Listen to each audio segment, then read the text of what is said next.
Welcome to Big Blend Radio, where we celebrate variety and how it adds spice to quality of life. Welcome, everyone. You know, every fourth Sunday, we get to have Joey Stuckey here as our co-host on Big Blend Radio's Big Daily Blend Show. And today we are going to be talking about world peace. This is a really cool thing because world peace, it is actually February 23rd is World Understanding and Peace Day. And this commemorates the first meeting of the Rotary Club, which is pretty iconic. I think every community just about around the world has a Rotary Club. A city definitely has a Rotary Club. And I don't know a place I've been that has, got enough people in it to have a Rotary Club that doesn't have a Rotary Club. So, Joey, welcome back. How are you? I'm well, my friend. I hope you are. Doing good. We're right now as we record this, and we'll be heading out. We're in snowy North Carolina, and last time we were in Georgia, which was about a week or so ago, it was snowing there too. Did you get snow out in Macon? We did, and it was terrible. Well, that's great. That feels good. We actually were snowed out of we couldn't reach the airport. We had a plane to catch, and we had to miss our plane for 2 days because of the snow. Wow. Was that when you were going to the Grammys? Yeah, that was when I was going to NAMM and Grammy Week, and we were out in LA for those things, but we were, like I said, we got stuck in the snow and just couldn't. The airport was still running, but we couldn't get to it because they closed the interstates. Wow. I mean, because I remember when we were in Georgia, we couldn't get prescriptions, we couldn't get anything. Like, it was just like, stay home because the South doesn't know what snow is. We do not. Yeah, about sweat and warmth. And then our friend Joe Clark, travel writers out in Charleston, South Carolina, is sending me photos of camellias in bloom. I'm like, what is going on, y'all? Wow. There's snow on this side. Yeah. But as we're recording this, the sun is coming out, thank goodness. Speaking of the Grammys, I know you went there, and everyone keep up with Joey at joeystuckey.com. He's an amazing guitarist, musician, singer, songwriter, record producer, educator. He is the ambassador, the official music ambassador for Macon, Georgia. And he also goes around the world talking about just what you can do in technology for those who are visually impaired. So he does a lot. And a few years ago, when he went to the Grammys, he got to meet one of our other good friends here, Johnny Schaefer, who is an award-winning singer-songwriter who is based out in Southern California and did go through the fires, as we've talked about on shows before. But you guys, I think, may have missed each other this year. But Johnny, welcome back to the show. How are you? I'm doing well. Thank you very much. So glad to be back with you and glad to talk to Joey again, too. Yeah, man. Yeah. It's always a privilege to be in your company, my friend. Yeah. I love this. It's like a nice reunion, and we're doing it over world peace. Isn't that good? Absolutely. We need some conversation of peace, but also music of peace. And, and everyone, speaking of peace, go to hearjohnny.com, because, he's got music that has a lot of peace in it. We're going to talk about music and peace in a little bit here, but I wanted to go back to the Grammys on this because, Joey, we said we were going to talk about that, and we'll talk about world peace, talk about music, but Grammys, that show, we watched it, and we haven't been able to have a full Grammy experience, but it looked like, and Johnny, I know you're going to chime in on this too. It looked like, the Grammys had to scramble to make things work, obviously with the wildfires in California, or I should say in Los Angeles, Altadena, in certain areas. Not all of Los Angeles is open, y'all. Just like Asheville, North Carolina, Maui, Lahaina is open. So tourism needs to come back to these places to help the economy. If you want to know where your dollar goes, go there. That's what I have to say, and actually give it to someone. But Joey, going to LA and going, I know you weren't able to do everything you wanted to do too, but the Grammys, I thought, did a good job in supporting, and it seemed like it was a fun show from where we were sitting. Yeah, we had really great seats this year, and really enjoyed it. And there's a couple of things to unpack there, and one of the things was that everywhere we went, it was business as usual. There were people living their lives despite the tragedies, and that was inspiring to see. To see people so resilient that they just they did what they had to do. They had to evacuate or whatever, but they also just kept living their lives. And really, what other choice is there? And then the other thing though that was so exciting was that there were lots of fundraisers to help people, and the Grammys raised a lot of money to help, and that went to Music Cares, which is an institute that directly helps musicians affected by the fires. So, helping them with money for food, money for housing, money to replace instruments. So there was a lot of stuff going on like that. I personally donated to Music Cares and to Red Cross because I thought those were the ones that I knew the most about, and that would be the most service. But there were lots of opportunities. Unfortunately, and this is the reason that Johnny and I didn't get to see each other when I was in LA. My wife and I caught a terrible flu, and about 50% of the things we were supposed to do, we ended up laying in the hotel room being sick. That's not fun. So, but we managed to do some of the stuff that we were supposed to do. And I honestly went to the Grammys. We were feeling a little better, and I couldn't believe it. I sat there and just watched these amazing performances, and it was I was so exhausted by the time we got done just sitting in a chair because the flu it just took so much out of us. I couldn't believe it. It's like, oh my God, I can't believe that me sitting in a chair for 2.5 hours made me so tired. Wow. But I thought there was a lot of amazing things about the show this year. I really enjoyed Chappell Roan and what she had to say about health care for artists that work for record labels. I thought that was really amazing. I thought what Alicia Keys had to say about diversity was really amazing. So those two things those were the highlights for me.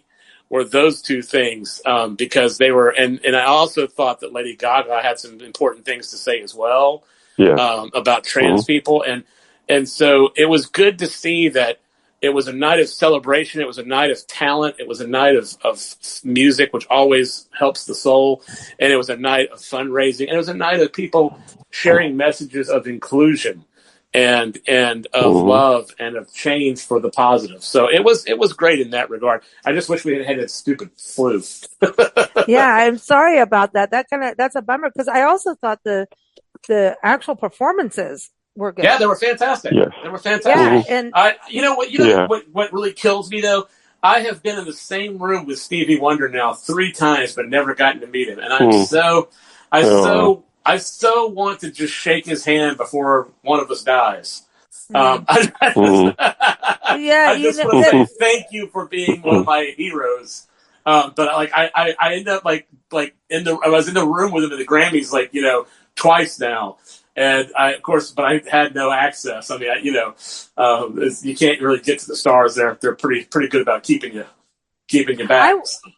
I thought Benson Boone's performance. Oh, that was amazing.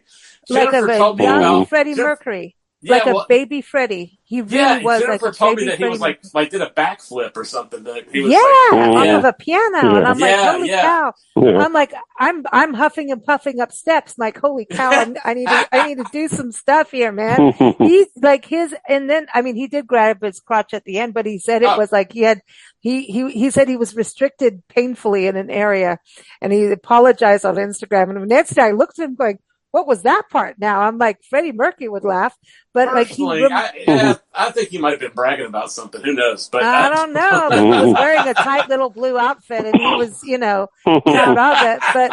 But there were some really good performances, and I think they did a lot for people you may have heard on the radio, but you don't know who it was. Yeah. And I thought they did a good job on that. I want to go to Johnny here because Johnny, I know you were watching it too, right?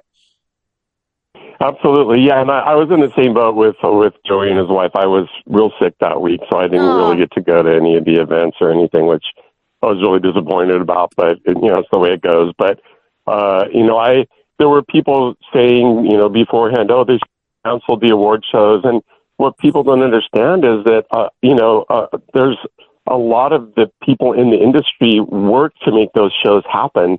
And if you had canceled it, they'd have lost even more income. So on top of losing their houses, they would have not gotten the additional income from doing the shows.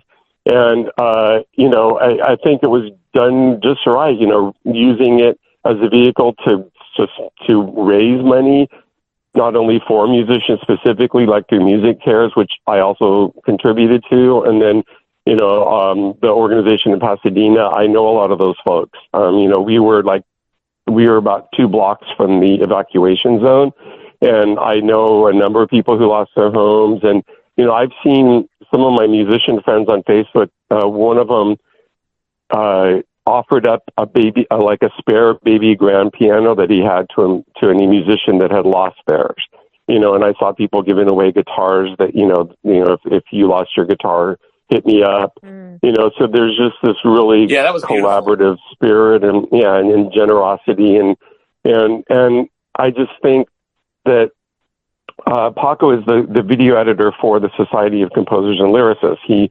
He creates all the graphics for their award show, and they just had their award show this week too. And, many of the musicians had lost their homes, and they said, I need this now more than ever, coming together with my peers and celebrating what we do and talking about what we do. And so just the way the music heals. And so to be able to be amongst, I'm always really happy when I'm in a room full of my peers like that. It just, there's something about the energy. I'm with my people, and so it's really important. Yeah, and it's a step forward instead of stagnation. Yeah. Mm-hmm. Stagnation is a killer, my friends. It is. It's like Nancy and I've gone through a number of wildfires and evacuated and multiple times and really gone through major disasters in life and political unrest disasters to that. And, the thing is to keep moving forward. It is traumatic. And, I've had PTSD over it and I didn't realize until I was in it, but you move forward because it is, I always say this, I know you guys have heard me say this on the show, and sorry, audience too, but it is, Joan Baez is right. Action is the antidote to despair. Now, if the award shows were encroaching on, people, like they're housing and stuff like that during a fire, that's a little rude. But they took away all the after parties and stuff like that and created fundraisers. They changed how they did the Grammys this year. And it also let people know that LA is resilient. It's the same thing as Lahaina is resilient. Asheville and all the communities that were affected by Hurricane Helene, they want you to come back. Okay. There's this thing. I just recorded another show about the area. We went to Asheville. We drove through the arts district, and yes, we saw the destruction. Yes. Buildings look like they got shattered through, crumbled actually through earthquakes. But at the same time, you see everyone together. You see a community coming back, things being put back in place. Like it's like it, and the fact that, and I want to say this, these communities that have public art, when there's a disaster around, this public art just does everything. It keeps the energy of a place going. All these murals and the colors and, music was going on when we got to Asheville. Billy Strings was in town, so people were around. There's a resiliency in as humans. Stuff happens in our lives, and with global warming or climate change, whichever you prefer, that is a reality. We're going to live with this now as a normal thing. It's a horrible normal, but it's a real normal. And the reality is we need to start really organizing as communities, I believe, to go, okay, we know this stuff's happening. What are we going to do to help each other through everything? No matter what is going on politically in the world. And I say the world because have you looked around lately? Like people up in the muckety muck positions are arguing. So we in the community position can rally together. What do you say about that, Joey? Since I know your dad has worked with, you legendary people like, the late, great President Carter. We can do this on a community level, no matter what's going on in the world. I'm not talking politics on this show. I'm talking about unity. Yeah, absolutely. Politics sounds like division to me these days. Right, no matter what side you're on. Yeah. We're talking sides. I'm talking unity. Yeah, absolutely. And that's one of the things about President Carter that I so admired was, what he did after the White House was so impressive and so incredible. And it was all about helping where he could help. And I think that's the key, is to figure out where your talents lie, what you can do that's positive, and then to form a community coalition around that to do something positive.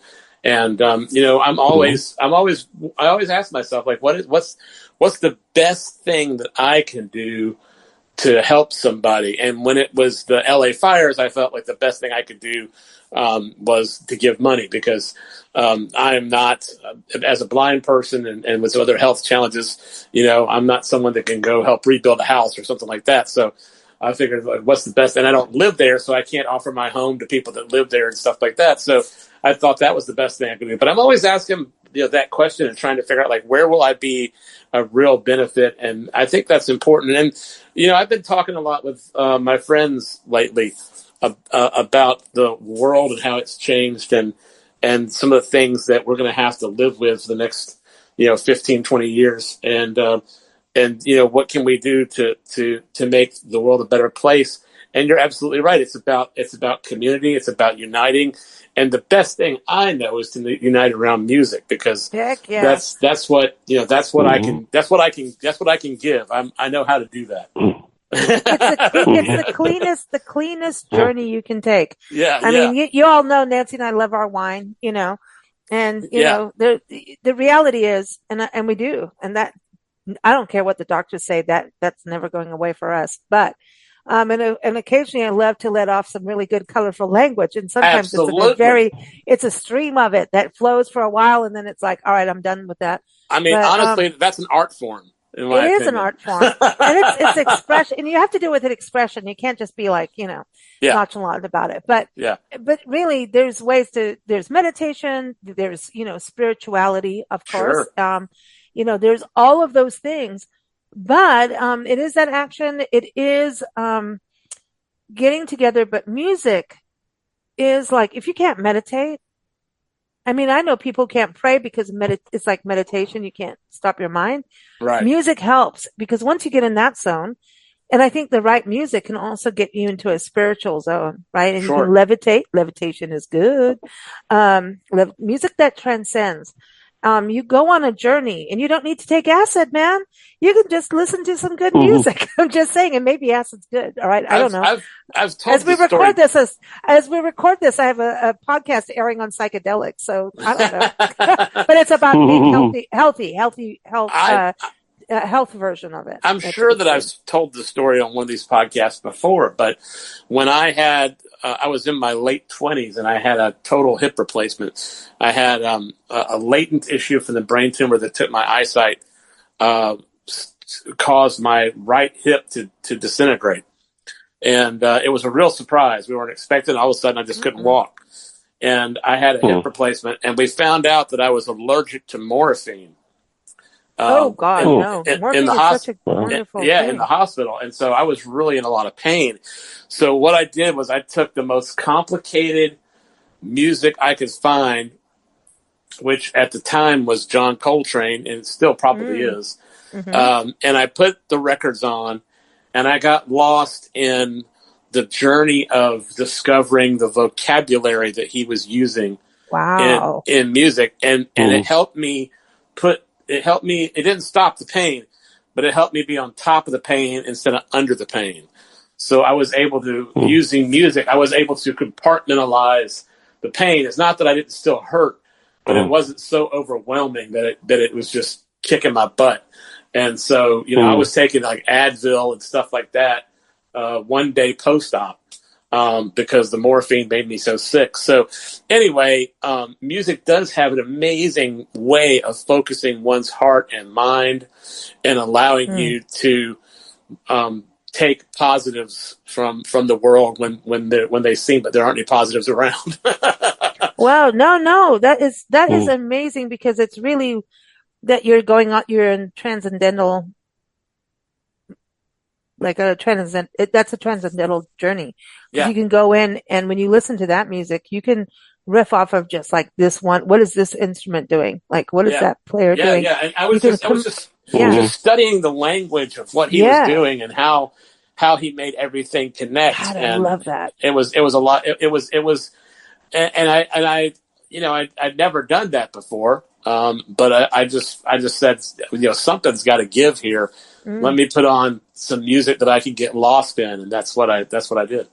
That's how I do weird things like that. Like it's not weird, but the music because there's patterns and there's language and I found out there's these studies like our brain is so fascinating about this and it's about vibration, it's about pattern, it's about neuralistics. I don't know if I said that word right. But our brain does crazy cool stuff and it's about tapping into it. We still haven't discovered everything. Oh no, There's so much far from it. more. Yeah. And, I've, because we travel so much and I've always had I have a very, creative brain that keeps me busy. It does. And so at night, I've had to train my brain to dream, to go to sleep at times. Like I create my own dreams and go on a journey. And then people are like, you're dreaming so much. That means you're so stressed and all that. I'm like, no, actually, I solve problems in my sleep. I go, okay, hey, brain, I know this is bugging me. I know that there's a creative solution in this. And when I go to close my eyes, you're going to do it. And maybe I'll have a dream or not about it. It's really cool. You can train your brain through all these things like what Joey, you're doing. When we started the tour, we're on all these places and you went from being sedentary in your house, right? Like in that you're living a normal human life to being on the road full time, which means my body goes like ding, ding, ding, ding, ding. I'm going to be hyper. I'm like hyper Lisa. I'm not going to sleep. And then it was like, oh, I'll have a third glass of wine. That doesn't work, by the way. Wine will not help you sleep. It'll wake you up. So I had to learn and it just tripped me up the other day. Like I had to teach myself how to sleep. And I've always had this even since I'm a kid because I'm excited about things. I can't explain it, but I'm one of these people who will go down rabbit holes for hours and learn. I know people could say it's ADHD, HDDD, I don't know, whatever it is. But I'm actually just genuinely excited about life is all I'm saying is like, dude, this absolutely. Is cool. I'm interested in this. And if I'm still awake, why not? Right. But, but I had to go to sleep because like tonight I have to sleep because I know what's coming for me to drive 16 hours straight. And so I better sleep and be awake and get ourselves from A to B. So to sleep on command, I would take a word and usually it would be a town name or I'd look at what the holiday of the day is and take each letter of that word and make a list of things that connected with something. It's like a word game. And it would be the way I would go to sleep because it would entertain my brain. It would let my brain still work because it wants to work. I have a workhorse up there and it's not necessarily good. I don't know, but I enjoy my life and it will put me to sleep because my brain is working and I'm still telling myself this is a thing to go to sleep. Lo and behold, the other day I saw something on like a reel on Facebook or in one of those and it was some brainiac dude, like who's a surgeon kind of person, like up there in the medical world talking about the same exercise that I created myself. About how people can use that to go to sleep and how to have like healthy sleep without people taking drugs or drinking. Because there's a lot of people taking drugs and drinking to go to sleep, which means you're not actually sleeping. That is very and true. So going off of drugs is, like morphine was great when I had my surgery, but it's not good for everybody apparently. And, there's ways through things, even if it's still discomforting, Yeah, I have a really active brain too, and I'm the same way. I love life, and I'm so excited by being awake and doing something. I honestly hate to go to sleep. It annoys me that I have to. But me too. It's like a waste of time. Yeah, it's a complete waste of time. It's like I'll sleep when I'm dead. But anyway, exactly. But I have had to cultivate sleep habits to help me get to sleep. So every night I have a certain habit at a certain time of night, usually about midnight. Then the phone goes off. I turn on my little fan that I have by my bedside, and then I turn on something. I usually turn on a comedy that I know really well, something that makes me laugh and makes me feel happy, and I, it's something that entertains my brain, but I know it already, so I don't get interested and start thinking more thoughts. And that's what I do, sort of sleep habits, or I'll turn on music that I know really well. Jennifer is someone, my wife, who she can 95% of the time she can sleep through an atomic bomb, because she was in medicine for so long, was on call for so long, and worked in very busy hospitals and stuff like that she had to learn how to grab a nap whenever she could. Yeah, that's exactly it. Yeah. And so she can sleep through anything. So she and I have our little routines that we use to help us sleep at night. And it works most of the time. Every once in a while I'll be a little restless and need something to conk out, but most of the time it really works, just these sleep habits. Yeah. And then people know that at the same time, I'll turn around and go, that's it. It's 8:00. I'm going to bed. But then I'll be up at 3 and start working. Yeah. And so people get emails from me at really weird times. I know. I've done that. Yeah. I was like, I'm up. The world should be up. Exactly. No, I don't want the world. I actually really want the world to be asleep while I'm awake. I really love my alone time where nobody just leave me alone. Yeah. So Johnny, what about you? I mean, because this is the thing. I think creative people have this. I have a suspicion that Johnny jogs when he needs to sleep. Sorry. Well, when I write a lot of my best music around 3:30 in the morning. I'll wake up and I'm sort of in that lucid state, and a lot of times I'll even wake up with a song idea, and then I sneak out of the room so I don't wake up Paco, and go to the other room and start writing, and it just kind of flows out. And something about being in that state where I'm sort of half asleep, I think, does something. When Joey, when you were talking about studying John Coltrane, another good one is Johann Sebastian Bach. His music is so layered, like all the counterpoint and the fugues and everything. And that, I think part of why that works is it engages your whole brain, because there's the left brain, it's very, very mathematical, and there's a lot of math involved with music. And then so it gets both the left and the right brains talking to each other. My high school band director used to always like to have all the kids in the band who were on the honor roll raise their hands, and it was almost the whole band. And at our concerts, and he was trying to point out that music does that. It gets the whole brain engaged. And then I think also talking about meditation, I feel like meditation is sort of like the same thing with working out. Like if I don't go to the gym for a few days, I really feel it. And if I don't meditate for a few days, I really feel it. And there's just something about quieting your mind and connecting with a different energy that it kind of rejuvenates me. And it, my next song that's going to come out actually is about meditation. And, it's a song called Find a Place. We're working on the music video right now, so I'm not sure exactly when it's going to come out, but I was lucky to have Gerald Albright play saxophone on that song with me. Oh, and cool. I'm really, he loved the song, and he says, I want to be part of this, so he was very generous, and it was really cool. So meditation is really important to me, and it all feels connected. There's the spirituality and music and meditation and all of that, just getting kind of transcending the busyness of daily life and infusing that other energy, the creativity and the love and the the stuff that comes up when you meditate and you clear your mind of everything else, and then infusing that into life really makes a difference. It's a purity. Infusing music into life. Yeah. And that's actually my favorite.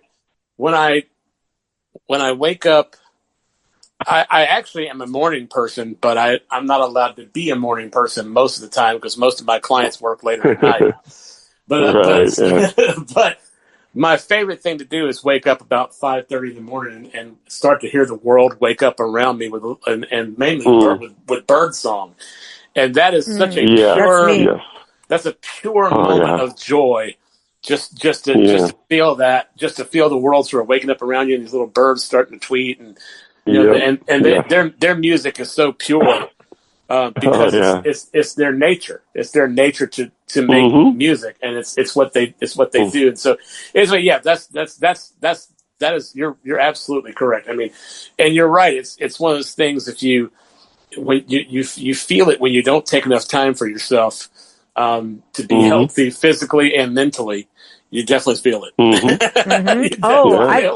know that. I mean, I've added a bunch of stairs recently, and it's a good thing for me because, I mean, during the winter, I just kind of became a sleeping bear in sleep, like not sleeping, but like not moving. I don't know what happened, and then suddenly I'm like. I'm like out of breath where I wasn't before, and we live in such a screen-driven universe that it's easy to become sedentary, and just sit in front of the screen all day long. And that's part of my job is I sit behind a computer and a mixing board all day long, and that's a very sedentary. I get up and set up microphones, and then for the next 6 hours I sit there pushing buttons. I mean, my brain's plenty engaged, but my body's not. That's why about every 2 hours I get up and just like, okay, 5-minute break. We're just going to walk around and just move a little bit so I don't become a frozen statue. Yeah, it's important. Paco has his dogs. Oh yeah, definitely. Yeah, they keep you going. Paco has his editing station raised up so that he stands while he's editing for hours and hours because he just doesn't like being seated, so he does it all standing up. Wow, that's amazing. I can't he said do it that. makes a big difference for him. My ankles will melt. My ankles will melt. But I love this conversation about, because if you don't take time out for yourself, right? When we think about peace in the world, we start to get crabby. If we don't get the sleep we need, we start to get crabby. And then we're not. Lisa, speak for yourself. I am a perfect angel at all times. I mean, well, as far as I know, you are. As far as I know, you are. But I don't see you first thing in the morning, and I don't think any of you want to see me before I have my coffee. I don't think so. I love you all, and you can see that side, but I don't think anybody needs that. If I've been up since 2 a.m, you don't. Just saying, but the crabbiness can happen when we burn ourselves out. Sure. And it's easy to do, especially if you're creatively passionate. You can burn yourself. I've done it a gazillion times. And, then I know now the signs of like, you need to go to bed. Stop it. You're not being nice. You're not being polite because you're now crabby and it's your fault for being crabby. You know what I mean? Yeah. And it's on us as individuals to take good care of ourselves. And my gosh, I do how many podcasts, recordings and with, self-help, empowerment people, life coaches and wellness experts. And then I get off the show and I'm like, yeah, I know all that. And then I go, damn, I haven't been doing it, but I know better. I'm in this college called podcasting where I'm learning things from people all day long, which, and then I go, dang it, Dr. Jackie says you can't have more than one glass of wine. And she says you can't have any now because like now they're saying none, and I'm like, well, I'm sorry. If anybody wants me to be polite and nice, you're letting me have my glass of wine. That's just my decision. But the lack of sleep and lack of self-care leads to lack of care all the way around. Yeah, well, you gotta self-love so you can love everybody else. I mean, that's exactly. It's that oxygen mask thing that hate using again, but it's true. Yeah. In the airplane, you got to put it, and nowadays everybody needs an oxygen mask, and you need armbands and everything else that go with it. Whatever you can do to put yourself in bubble wrap if you go on an airplane these days, unfortunately. And I'm here as a tourism person, but my gosh, the airplane thing is scary right now. Hopefully that gets resolved. But you do have to take care of yourself first so you can take care of others. And that's part of peace. And it also means that when you're a community, you don't have to take on everything yourself. Right. That's a huge thing. Yeah, and that's a big thing. Knowing like how much to shoulder and finding other like-minded people that can help you to take some of the burden. Yeah, absolutely. Yeah. Because when you get into like a community project or something, there's always someone that's, I'm going to do that. I'm going to be the savior. Yeah. Well, no, community is a savior together because it needs to keep running if something happens to you. That's right. And that's a good business lesson too, in anything. Yeah. It needs to be able to continue on, longevity. And, as we make changes, we're all going to make changes in the world. Not a day goes by without change. Not a day. And I think if you look at the fact that you take care of yourself, which I'm just preaching from a place that I'm like, okay, I won't have my glass of wine tonight, bull. But no, if we can, I mean, I'm just saying. Nobody's perfect. It's fine not to be perfect. So what I'm saying right now, I'm not perfect at whatsoever. So, and we shouldn't be. None of us are. Yeah. But if we realize that change is always happening and we're going to have to deal with it every single day, then we realize the importance of having our own inner sanctum. Yeah. That's the reality, is having your own, whether it's 5 minutes in the morning, 5 minutes, like Nancy knows, I just need my 5 minutes. I don't want to talk to anyone. I just need 5 minutes. And I don't care if I'm drinking coffee, listening to the birds, checking my emails. I just want 5 minutes of nothing with anybody because it's just my little time. And that's all I say to myself is, this is my time and I don't care what I do in it. I could sit there and, make breakfast for all I care. It doesn't matter. I could, it's just my moment. And it's just that fact of saying that and doing that every day. And sometimes that is at 2 a.m. Yes. But, because we don't have a time, Nancy and I are on the road. Like it's insane. We don't have a time zone. And so our bodies go through this shift constantly. So you have to. Yeah, that's gotta be sometimes rough. I think, Johnny, on your gratitude club on Facebook, I've posted twice or even 3 times in a day or something going, did I do that today or was it yesterday? What day was that? And I know I'm late on it. I'll go back in today. I will. But it's if you don't take that moment, and I look at moms who are so busy and then you see what's going on in the world and you don't want to be too stressed, but you can't have your head in the sand. There's a lot of balancing, and the only way to do it is to take those moments. I believe that's my own personal belief. Do you think so, Johnny, too? Have those little moments, and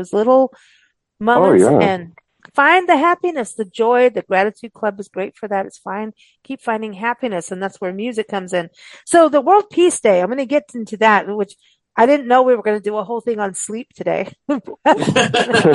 World peace is not supposed to put you to sleep. It's about feeling good to take action, right? Today's show. But I was really, when I saw this as being a holiday, World Peace and Understanding Day. So, we celebrate these holidays, but this is timeless stuff, on the February 23rd, it is a commemoration of the first meeting of Rotary that was held. And this was a businessman at the beginning. And it was about people coming from different walks of life that were working together around the world to make positive change. And it was dedicated and is dedicated to humanitarian service, peace, goodwill throughout the world. Rotary International began in Chicago. The first date they're saying is today, February 23rd. So, Nancy and I've lived around the world and I've spoken at Rotary clubs. She has spoken on mostly conservation, but when we toured South Africa with her artwork, she was raising funds for the Cancer Association. Man, did we end up at a lot of Rotary meetings, and they were cool. They bought you breakfast or lunch of whatever was going on. You get to speak and people knew the cause that you were doing and they supported it. It was all business people coming together to support. And I thought, what a cool way to do business through doing the good, doing good. It's like, people join chambers of commerce and if you go join a chamber of commerce and you're not getting anything out of it, well, go look at what you've done. Are you volunteering at their events? Are you connecting with people? No matter what organization you join. Johnny, you're part of the Grammy thingy, right? And if you don't do anything, you just went, oh, here's my thing and I'm part of it. That doesn't mean anything. Same to you, Joey, right? If you don't be part of it. So you've got to be, you've got to put some energy behind what you do, and doing things through service and doing things like through service that you care about, that makes sense for you with what, like Joey was saying earlier, like, how can I help? We do podcasting and we let people know what's going on. That's, to me, very important, especially in the world of the news now and the way the news is run. And, being independent is so important. And to have these conversations like we're having, because just real conversations about real life is important to help others and empower and entertain. We want to make you giggle, y'all. Have that glass of wine. But that's that thing. So I think the Rotary Club does a lot. And we were in Thomasville, Georgia, a couple years ago doing a pet sit, and we went to Cherokee Lake, which is a park. And is it Nature's Own Bread, Joey? What is the bread that you guys have in Georgia? It's the nature thing. I have no idea. I have the wrong person to ask that, but I'm not sure about the Okay, bread. I'm gonna look it up. But they had a little train come through this little lake in the park, and okay, I'm saying from Thomasville, Georgia. I'm trying to do a search now. Anyway, this is a famous bread thing in Georgia. Huh. You guys are famous for bread. I did not know that. I'm learning something new. Oh gosh, let me see. Yeah.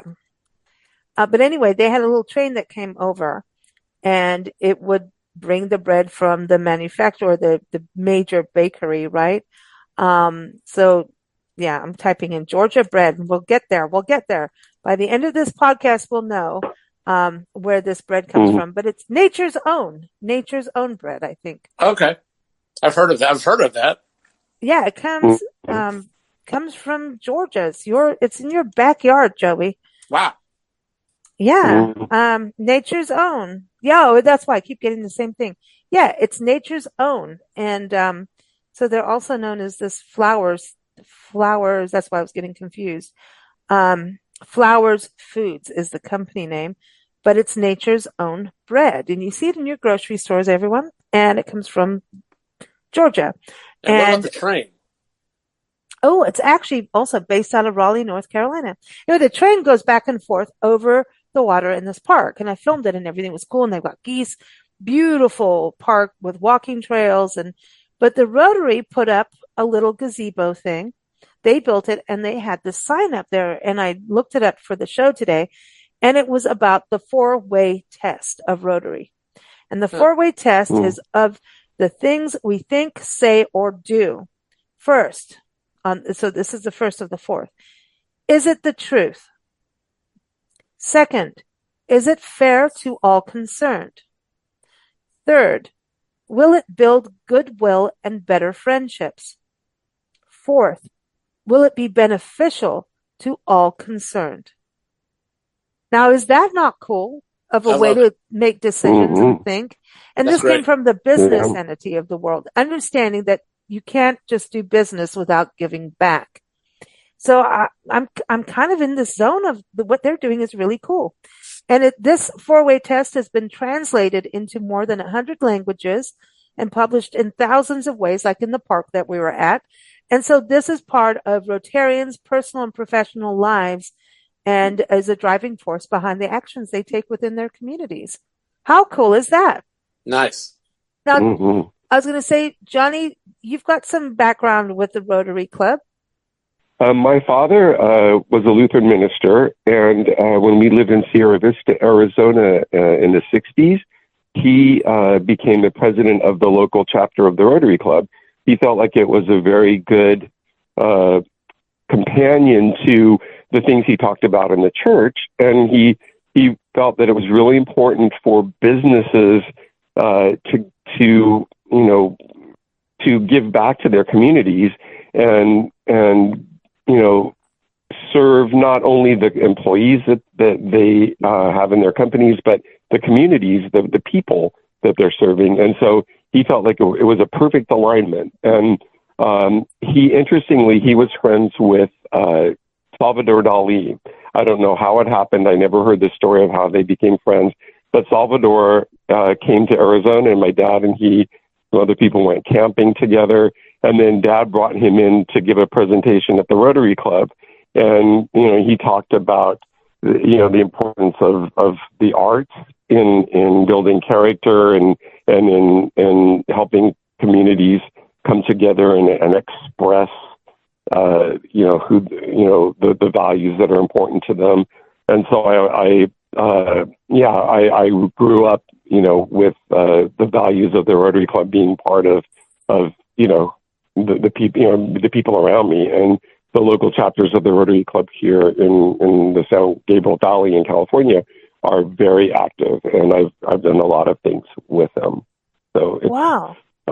It's a great organization, and I love that they're talking about peace and understanding, that they put those two words together for this day, because I think peace comes from understanding.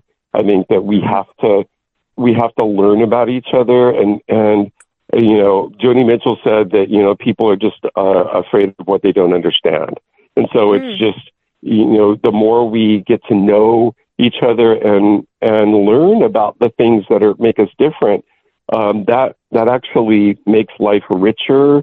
I always feel like with music, if I don't like music, often it's just because I don't understand it. And so once I learn about that music and where the people, why they express the way they do, I end up really liking the music. And so I think it's the same way with all the different ways that we seem to be different from each other. Once we build understanding, then we can relax around each other and actually enjoy those differences, and that builds peace. Absolutely. Beautifully said. Absolutely. I was going to say, well said. That is so perfect. Yeah, absolutely. Thanks. Here, like ovation. I love that. And so on the music side of it, like, it's so true. I mean, when you're talking about, Coltrane, Joey, it's like, that's such a multi-layered, it's a multi-layered trip, man. If you're gonna go on a trip, ditch the morphine and go on a musical trip, with all these different layers. And our brain knows how to do it. It's about us communicating with it, right? And music really makes us feel good. And we've got a music playlist, everyone, that we've put together about songs of peace. And, sometimes songs of peace are cries for help in things too. Yeah. I included a couple of protest songs actually in my playlist, because they were songs for change from conflict to peace. And so I put a couple of songs like that, like "Give Peace a Chance," John Lennon, and stuff like that. But part of in my mind, part of a song of peace is exactly what Johnny was talking about: crying out for understanding, and through understanding, finding peace. And I think that's a really, that's what some of the songs I put on the playlist were about, and some of them, and also the idea of loving your fellow beings is a call for peace. If you're loving your fellow beings, then it's really hard to have conflict. So there's a couple things, like "All You Need Is Love" by the Beatles, which is I think a song of peace. So those are some of the things I chose for the playlist. That was on my list too. Yeah. Oh, nice. Yeah. Well, I think we're simpatico. Well, it's such a, key song, and I love that, Joey, that you have one song at a time, because I was going to email you and say, can we put this on there? Then you had it on the list. Thank I goodness. knew you were going to, I honestly, I love that Lisa's going to song. ask. Lisa's going to I ask love this. it. That song's a song I wrote with my friend Charlie Hoskins, who's passed away back in 2017, who was a founding member of a band called the Popes, which was an offshoot of the band the Pogues. Anyway, Charlie would send me some stuff. He'd play guitar and bass and drums, and send me a track, and then I would write the lyrics and the melody, and put a guitar or a keyboard or something on there. And I'd play a couple guitars. So there's layers. There's lots of layers of guitars. But it was such an atmospheric piece, and the song is about making positive change through the vehicle of music, one song at a time. So that's what that's what that song's about. So that's I think that's awesome. And that's how I try to bring peace, is through music and sharing stories, and probably my live shows are 70% music and 30% stories, and just sharing with people. And then after I'm done performing and sharing my story, then I sit around at the merch table and get to learn about all the people that came to listen, and get a chance to hear their stories. And so I think that exchange is that's the main reason I like doing live shows, is because there's that exchange between the audience and the performer, and it's always an enlightening process. I've rarely had a show where I didn't feel like I came away richer for meeting someone that came to hear the music. Well, that's neat, man. I mean, it's a give and take, right, with music. Yeah, that's the great thing. It's sort of like a mental, emotional currency, but you're just trading in kind, because the people that receive the music are just as important as the people that transmit the music. And there's this amazing thing that happens between an audience and a performer, where they share energy with each other, and I think grow wiser and kinder through the exchange. So, and it could be any kind of music. It seems to happen universally, no matter what you're playing. I agree. Now, can we put One Love from Bob Marley? Sure. I think that's got to be there. And you guys were talking about the Beatles come together.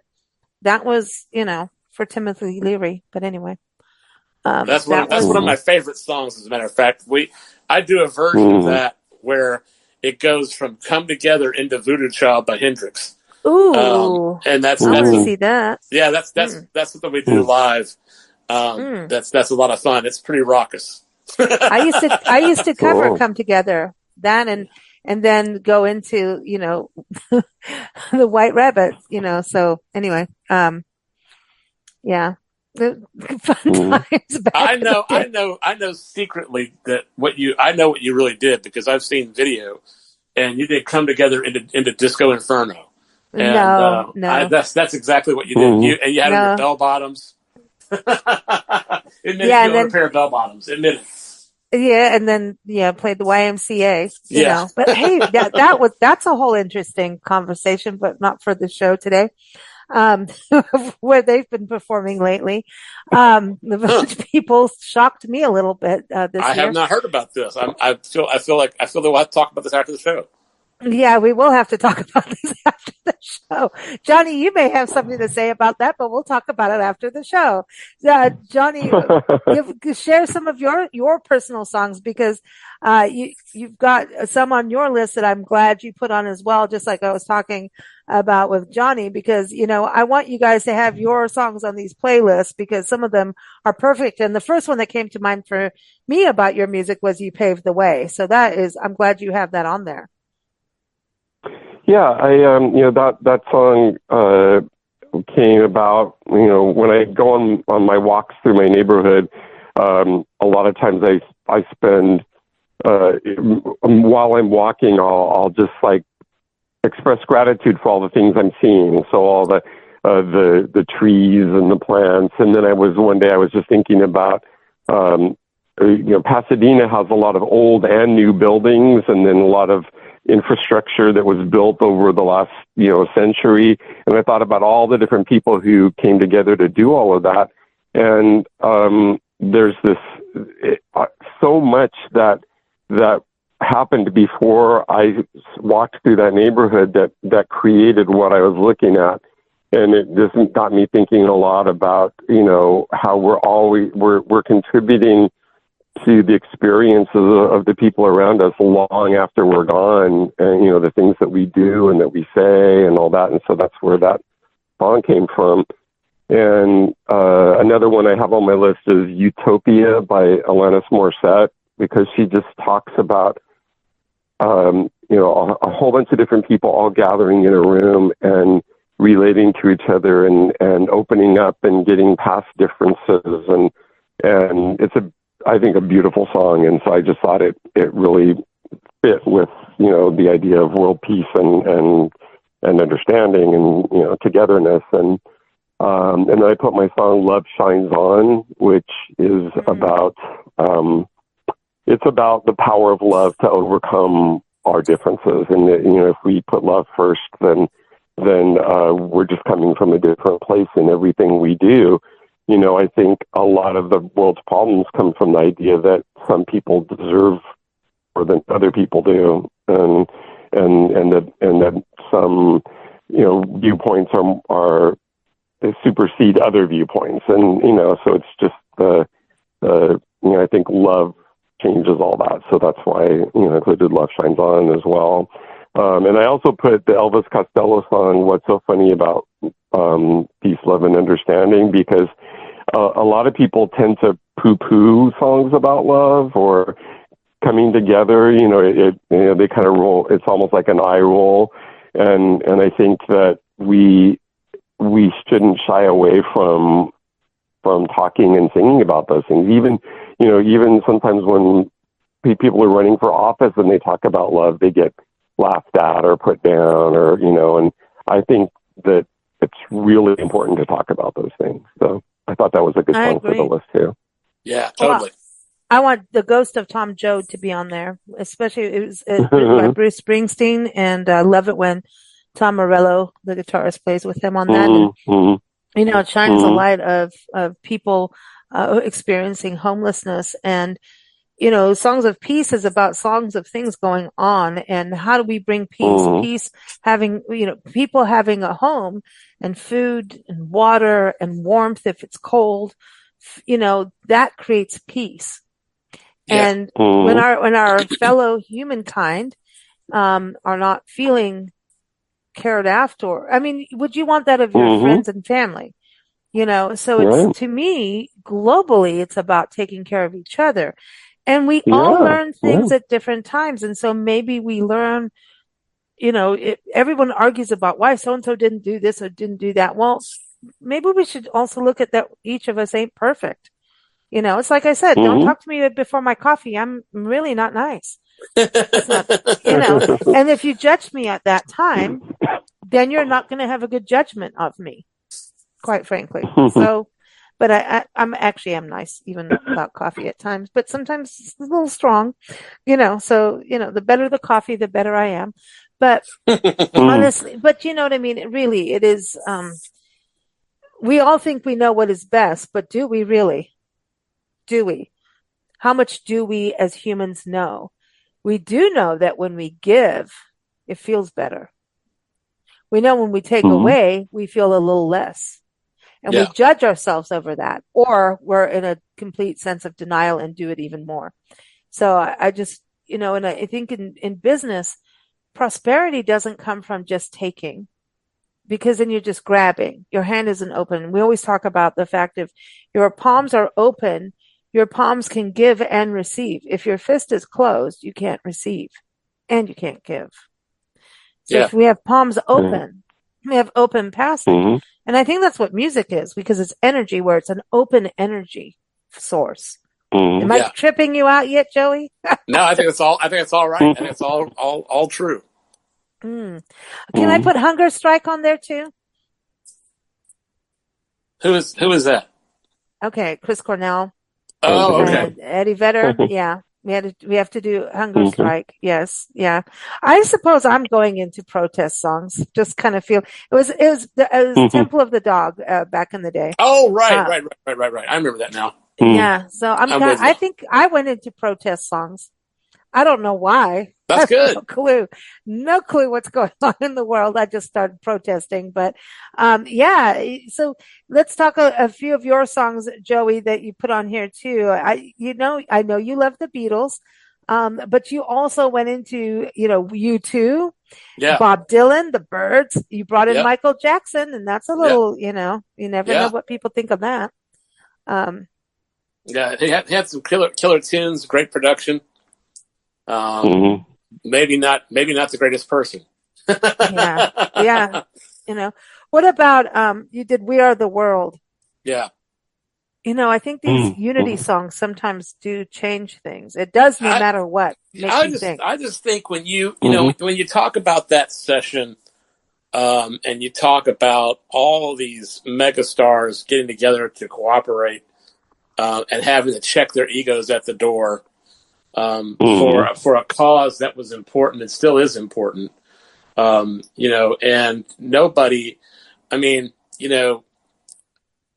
call me whatever you want, but nobody should have to be hungry or without their medicine or without shelter. And I think that the kind of idea of "We Are the World" and that kind of uniting against things that to have these common essentials that are rights, in my opinion. I think that kind of "We Are the World" song has always been very powerful to me. And when I was a child and it came out, it was very powerful to me. So I had to include it. It's an oldie but a goodie. You also put one from U2 on there, and U2 has been Bono is really big heart. Yeah, I really admire. I really admire Bono and what he's done, and he puts his money where his mouth is. I mean, he's.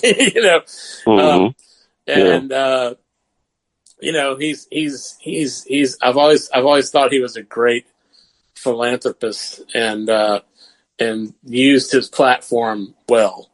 So that's good. Yeah, but so I think that's a great song too, and it's one that resonates with me a lot. It's off one of their greatest albums, I think, too. Did you see when Mary J. Blige sang it with him? I did not. Oh. I'll have to check that out. I think it was a Grammy performance, if I'm not mistaken. Yeah. It was just, it took it to a whole different level. I'm sure. Oh my gosh, because she's got we don't hear much about her that as often, but man, she has a powerful voice. Oh yeah, she is incredible. I mean, she's fantastic. I think Alicia Keys has to be on this list somewhere too. Come on, she is about unity, especially for women, right? Oh, big time. She's got to be on the list. Alicia Keys, God, isn't she just? She's just always, no matter if it's something that needs to be changed, she comes out with this earthy mama feel, like now that she's mama, right? But also just in this positive, we can do this. Not this is bad, that's bad, you suck. Yeah. Like, let's elevate. Yeah. And she has that. And I think when you want to make change, you have protest songs to show what's going on, but it's still about unity. The protest songs I'm talking about is unity. Yeah. And you've got to come from a positive place. They always say, you're going through adversity. Don't become like the person giving you the adversity. Don't become the person that's doing something or whatever is negative. Don't be the negative. Be the positive on it. No matter how bad it is. If you go into the negative, you can get angry, and there's time for that. But always, again, that facts thing of Rotary, right? Like, look at the facts first. See what you have in front of you. What are the facts? Good, Let There Be. Good, bad, or ugly. Mm-hmm. Yes. There's that song, Let There Be Peace on Earth, that, it has to start with me, let it begin with me, I think it's, again, getting back to the mask on the airplane thing. I think, we have to, if we're not at peace within ourselves, we can't promote peace in the world. So we have Right. to get to that place of peace. Yeah. And it's hard when you're feeling unjust, you know, it is Mm-hmm. hard. Yeah. And there's anger that comes with, wrongdoings. There's anger, but anger is a Mm-hmm. beautiful thing too. If we don't have anger, we don't make change. Right.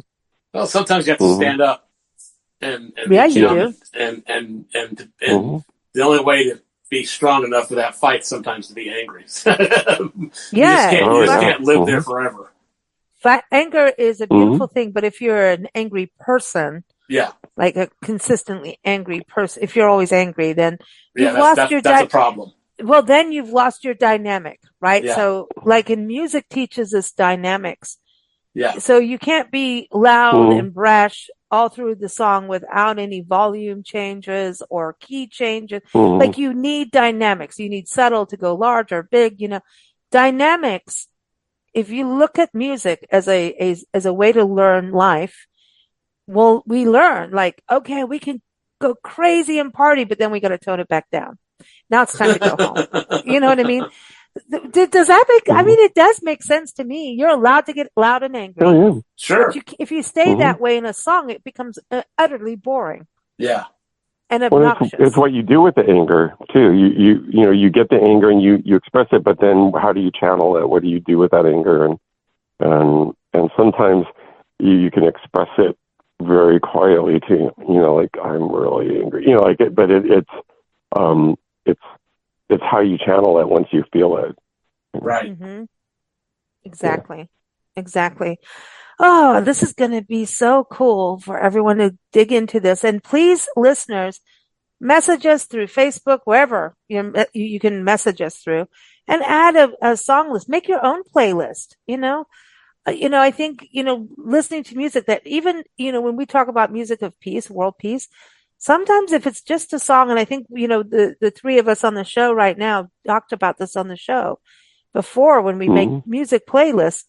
If it's a song that gives you inner peace and it has nothing to do with peace, put the song on the show list or the Mm-hmm. playlist. Yeah. Who cares if it Yeah. doesn't make sense to anybody else? But if it makes you feel good, listen to it. Mm-hmm. Yeah. Music touches everybody in a different way. So it doesn't always Mm-hmm. have to be we've done that, right? We've talked about songs of love or songs that get you through things, but they're actually angry as hell. Yeah, absolutely. Mm-hmm. Well, Sometimes you need the thing is, we talked about connection and understanding today a lot. And the thing is, when you hear a song that sings your life or your truth and expresses it, whether it's sad or happy or whatever, there's some catharsis that comes with that. And there is that feeling of not being alone. And that's really paramount in the process of healing through music, is to realize that you're not alone. That's like one of the most precious gifts that music can give us. So I really think, there are songs that make me feel better that are actually sad songs, but they make me feel better because they make me feel a sense of connection. And that's what really is so exciting about what we can do. And as Mr. Charles Wright says or sings, express yourself. And if you guys if you don't remember Charles Wright, now Charles Wright used to interview Little Richard on his show. So Joey, that goes into your territory. It does. Charles Wright was on our show. Oh, I don't know how many years ago. It's been on our show twice, and he's done some interesting songs too. Like, there's some fun songs that he's done, but he got famous with Express Yourself. He was on Arsenio Hall and everything. And, he wrote a book about his life in a sharecropping family and came on our show, but it's true. Express yourself. And I think we get quieted sometimes. And sometimes if you want to express yourself, just turn the loud music on. Maybe play a song loudly for your entire neighborhood to hear. And if your HOA comes after you, maybe they need to listen to it. You know what I mean? I think we've gotten so boxed up and stuff on how we're supposed to behave that it's ridiculous. Like, play some loud music. Seriously. Play that funky music. Express yourself. Paint. When things get crazy, use that vibe. Use that anger, that sadness.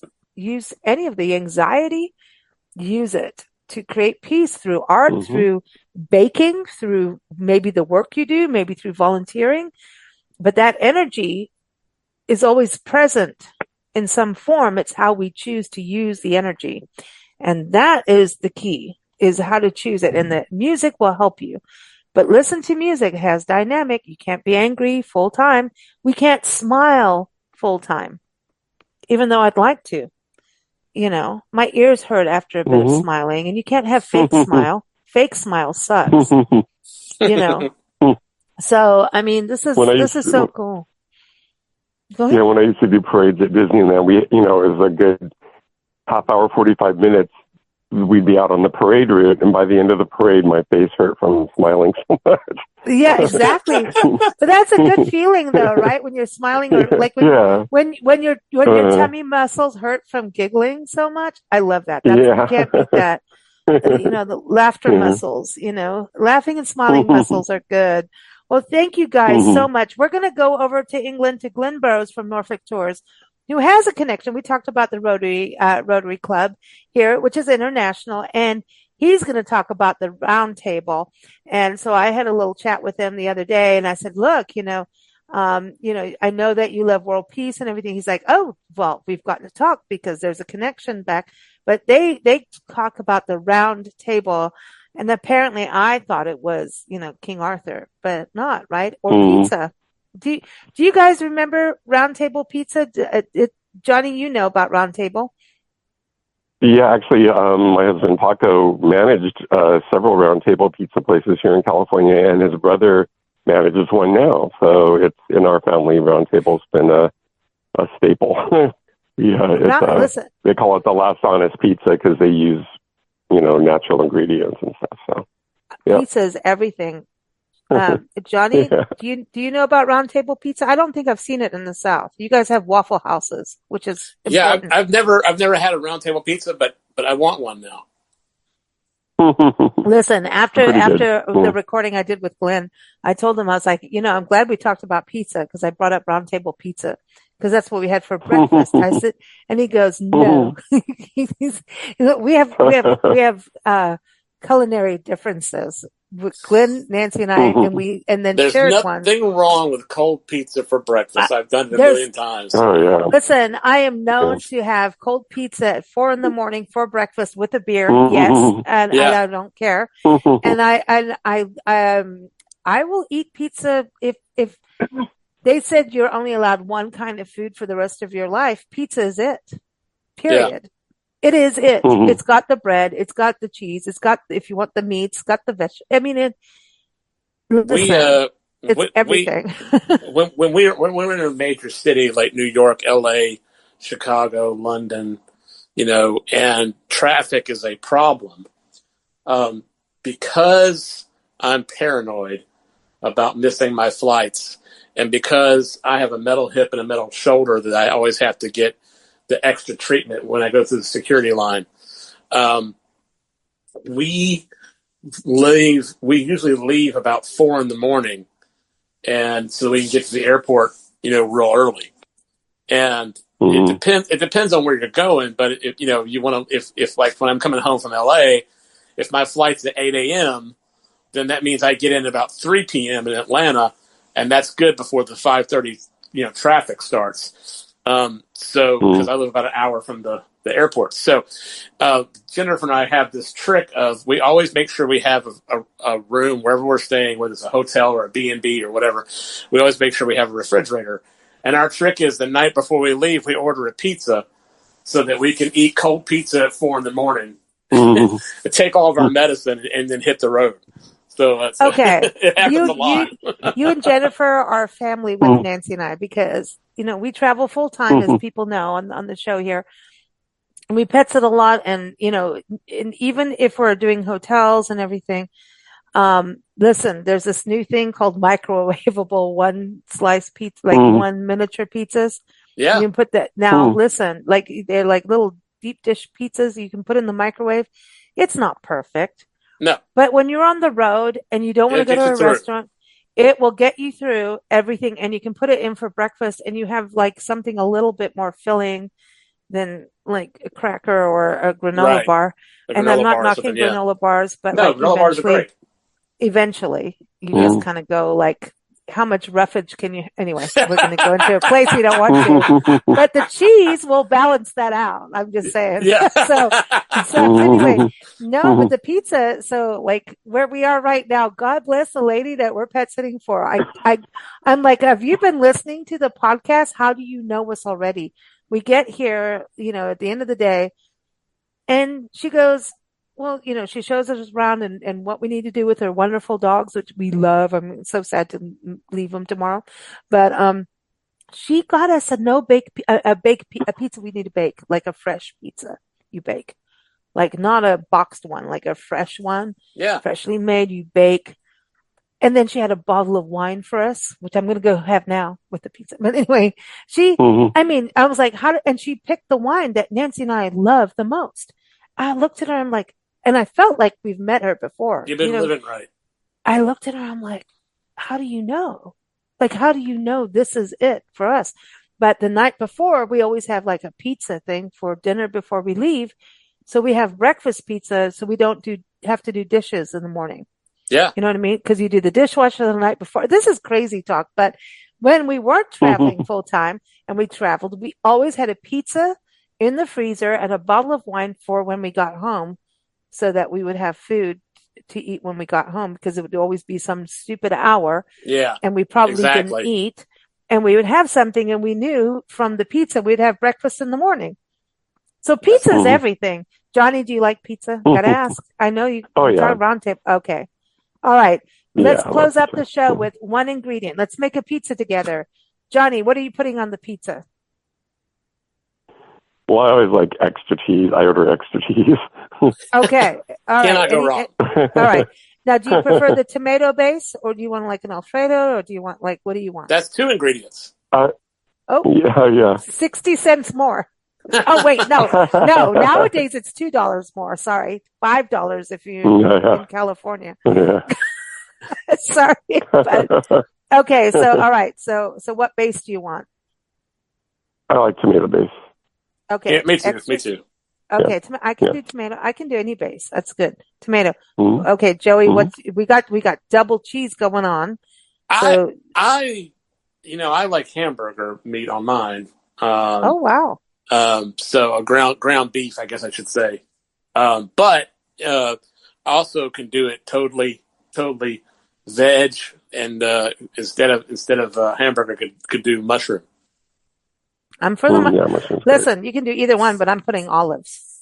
Yeah, I love olives. They're great. Black olives. Well, Johnny, because you're up in California, Porterville area, very well in Central California. Oh, yeah. I think it's Porterville, or is it Visalia? One of the they have towns there. Lindsay olives. Lindsay. Oh, yeah. Yeah, Lindsay olives is a big Lindsay deal olives. there, yeah. But, and the Mhm. Super 6 or whatever, Motel 6 or one of the motels in Lindsay has a giant olive outside their door. But anyway, I just did a recording on Tulare County, and one of the restaurants there is an Indian pizzeria, like curry pizza. I'm like, oh yes. Wow. I've been making that myself, my own way for years. Curry kind of food. Yeah, because it's kind of North African. Like I make all these kind of, I make weird stuff, but it's culture. It's just from cultural backgrounds of where I've lived, and like, ooh, so curry on a pizza. Can you imagine that? Like how cool that is? Wow. So all these Indian flavors and dishes on a pizza. I think this is important. So when we talk about world peace, get a pizza and share it with friends and listen to good music, y'all. That's it. And off we go here to Glenn in England, sharing the love over the pond. Thank you both so much. Everyone stay tuned for Glenn. Keep up with Joey at joeystuckey.com, Johnny at herejohnny.com. All the links are in the episode notes, including the playlist for peace music. So thank you all, guys. Peace out. Thank you.